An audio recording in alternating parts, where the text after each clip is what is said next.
Salut, bonsoir à tous ou bonjour. Ça y est, les salles de cinéma sont ouvertes. C'est le moment qu'on attendait tous depuis très longtemps. C'est donc l'occasion d'aller rattraper tout plein de films bloqués au moment du deuxième confinement, les films des Césars, les films des Oscars et surtout redécouvrir les plaisirs de la salle. Aujourd'hui, j'ai eu l'honneur d'interviewer le réalisateur Mathieu Turi, qui a notamment réalisé Hostile sorti il y a 2 ans. Ah oui, il a aussi été assistant prod sur ses petits films, ce qui est vraiment pas mal. Son nouveau film Méandre sort aujourd'hui et raconte l'histoire de Lisa, une jeune femme qui se réveille dans un énorme tube sans fin, où elle va devoir progresser grâce à un bracelet qui lui donne un temps limite où elle va devoir échapper à des pièges mortels. Méandre, c'est un mélange de Saw, de Fort Boyard, de Alien, de Interville. Trouvez l'intrus. Avec une inspiration jeu vidéo parsemée d'une morale philosophique. C'est vraiment le film que j'aurais vraiment aimé découvrir en salle. C'est ce que je vais faire tout de suite après cette vidéo d'ailleurs. Le film a été le coup de cœur de beaucoup de spectateurs, notamment ceux du BIF. J'ai fait une vidéo sur le BIF, surtout n'hésite pas à aller la voir. Ça me ferait vraiment plaisir, parce que je me suis vraiment cassé le cul à la faire. Donc vas-y, merci beaucoup. Il devait sortir le 10 février 2021 pour être décalé au 9 juin 2021 pour finalement sortir le 21 mai 2021 en France.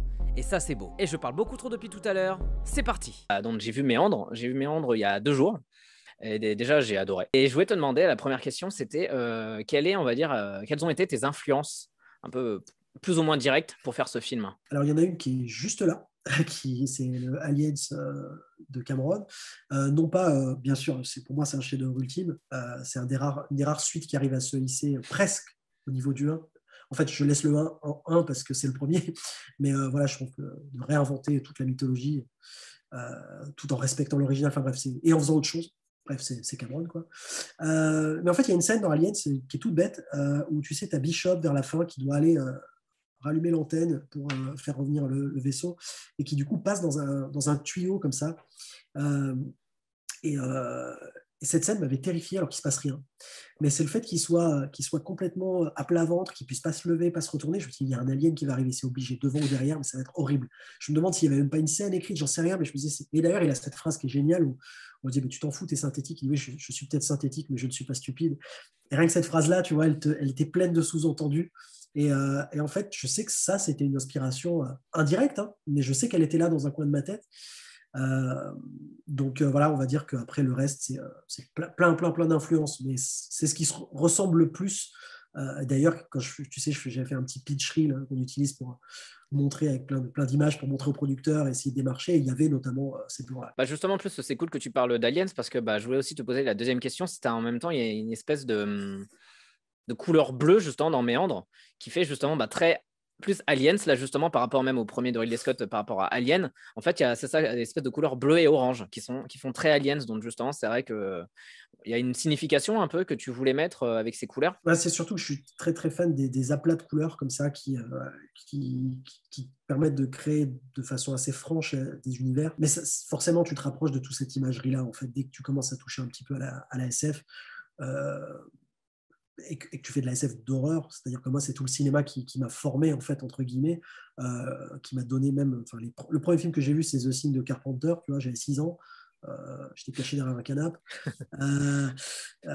Et très vite, trop jeune, j'ai vu Alien, j'ai vu Predator, j'ai vu Terminator, Robocop, enfin tu vois tous ces films-là. Et en fait, on était dans un mix de SF et d'horreur qu'on trouve plus trop. Il y en a, hein, mais je veux dire que c'est dans les années 80, ça a été vraiment vraiment la ref.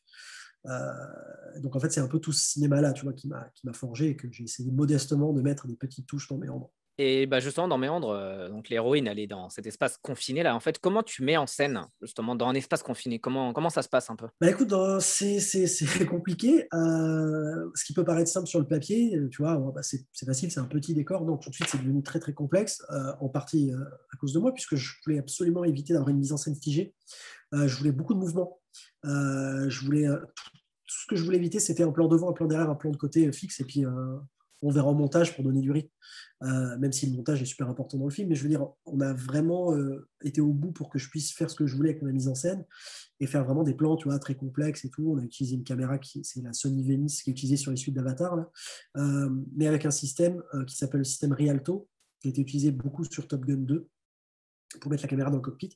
En fait, le concept, c'était à la caméra de ciné, donc, énorme caméra, mais tu peux enlever une partie, l'avant, garder l'objectif et cette petite partie, il y a un gros câble, et ça te permet de séparer les deux. Ce qui fait qu'en fait, nous, on se retrouvait avec un petit morceau de la caméra à mettre à l'intérieur du tube, et ça nous a permis de faire des plans incroyables et d'aller chercher vraiment voilà, tout cet aspect claustro, faire du mouvement particulier qu'on n'aurait jamais pu faire, en tout cas pas avec cette qualité-là, tu vois, parce qu'on a tourné en 6K.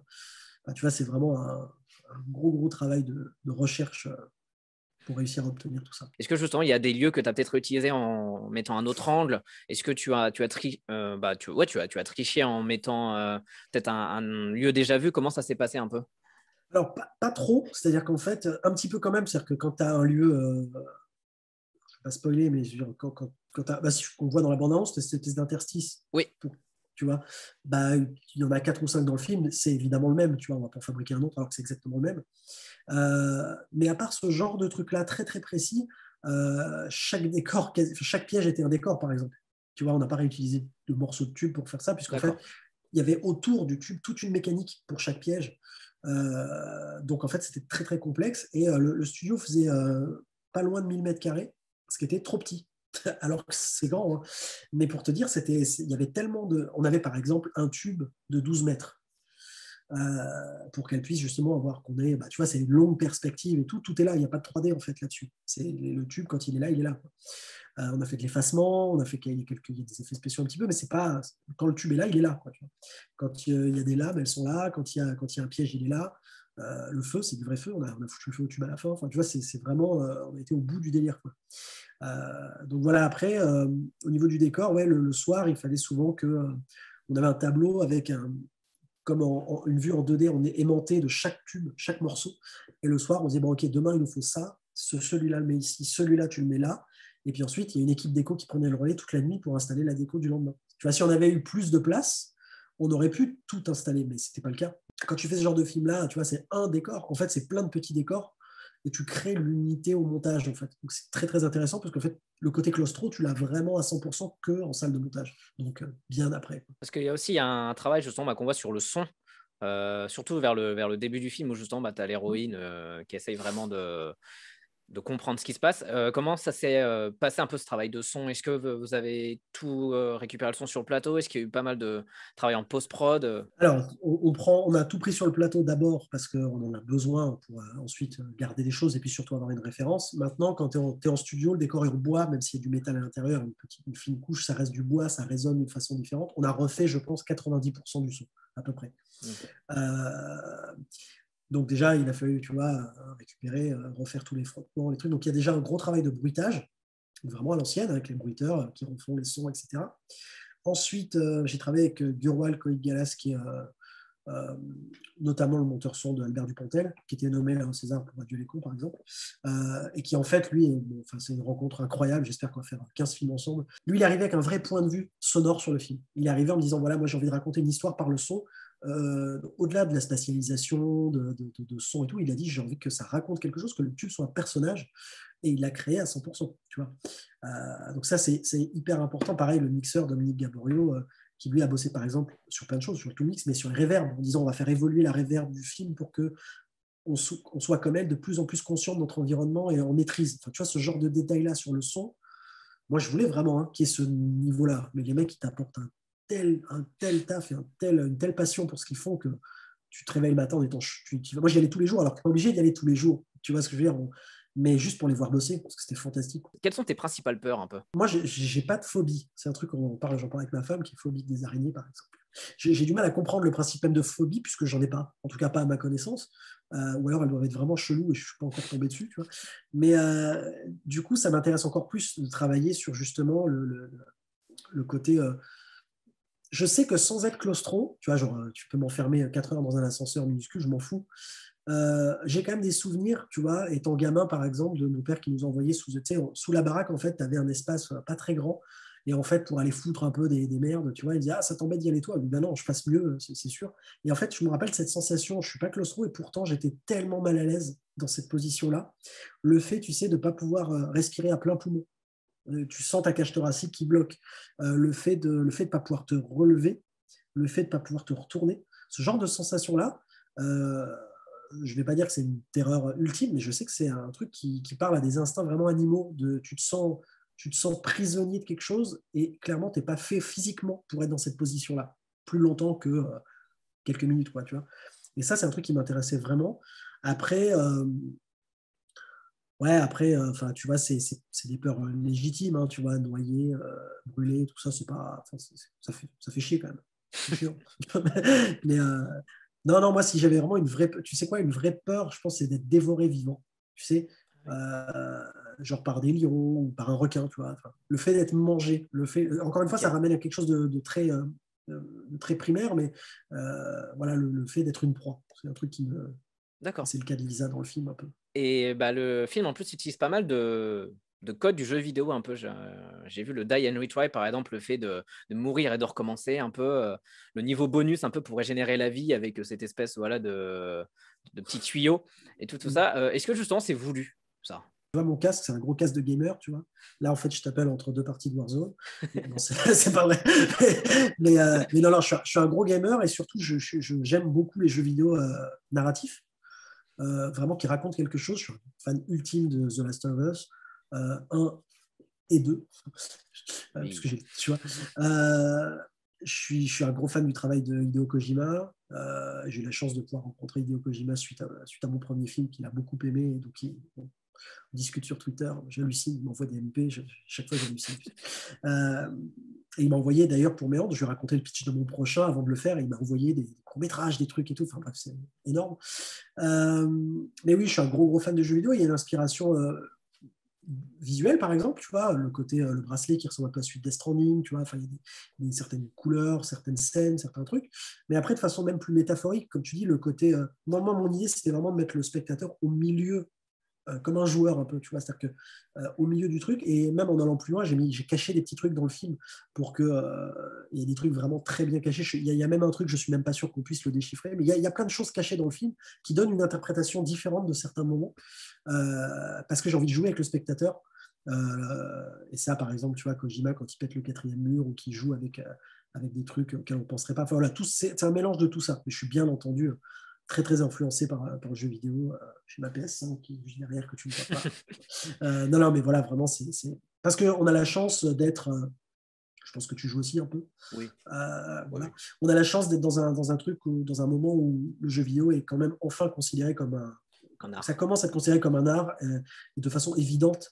Euh, et aujourd'hui, on arrive dans un cas où les adaptations de jeux vidéo sont beaucoup plus respectueuses que ce qu'elles étaient avant. Et on n'est pas encore au top du top, mais tu sens que, par exemple, le jeu vidéo et la série se marient plutôt pas mal et qu'il y a des belles choses qui arrivent. Donc voilà, oui, il y a bien entendu des influences de jeux vidéo dans le mélange. Et là, je veux juste rentrer en toute petite zone spoil pour finir.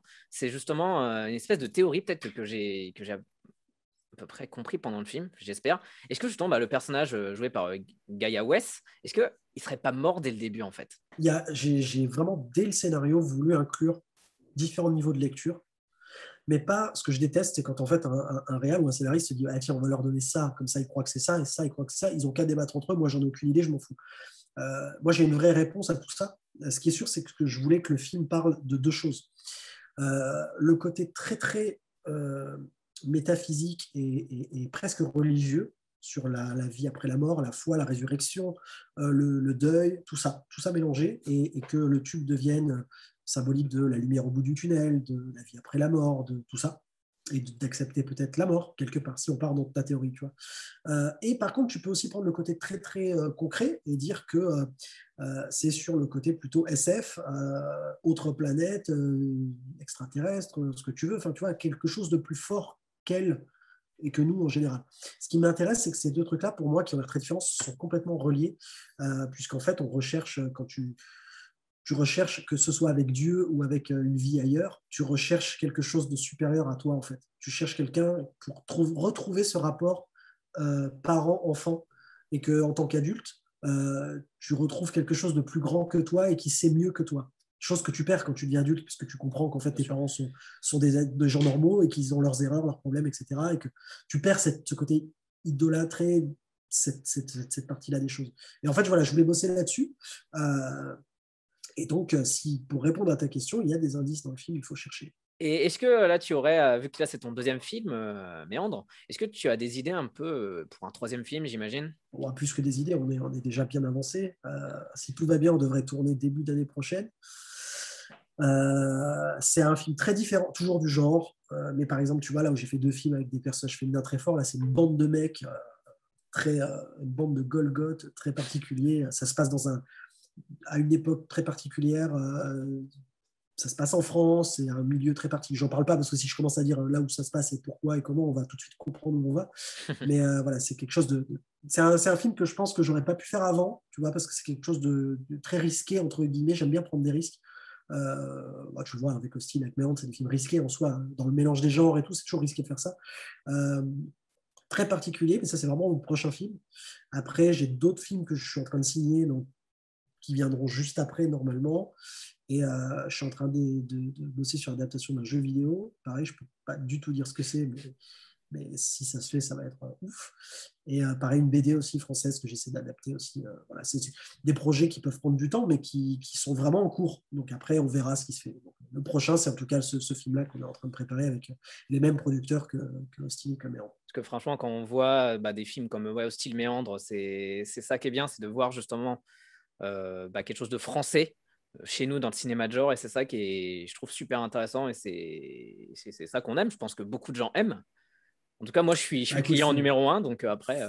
Il faut aller le voir en salle pour que je puisse en faire d'autres. Si tu avais là un dernier mot pour conclure tout ça. Que je piquerais bien quelques DVD chez toi. Parce que là, en ce moment, j'ai plus rien. Tu vois, c'est la dèche.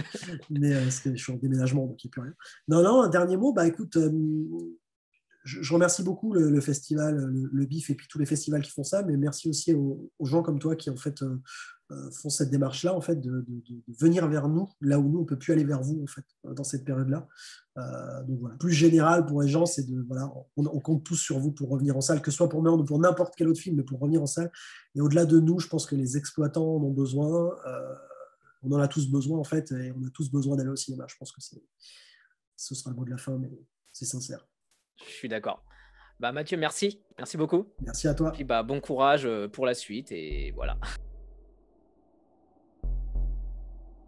Voilà, c'était l'interview de Mathieu Turi, qui est vraiment un gars passionnant et passionné. N'hésitez pas à mettre dans les commentaires si vous avez vu le film, si vous l'avez aimé ou si vous comptez le voir. N'hésitez pas, la barre des commentaires est tout à vous. N'hésitez pas également à partager, à donner de la force au film en allant le voir en salle, qu'on puisse avoir des autres films de cet acabit. En attendant, je vous dis attention à vous, déconfinez-vous bien, et je vous dis à très vite.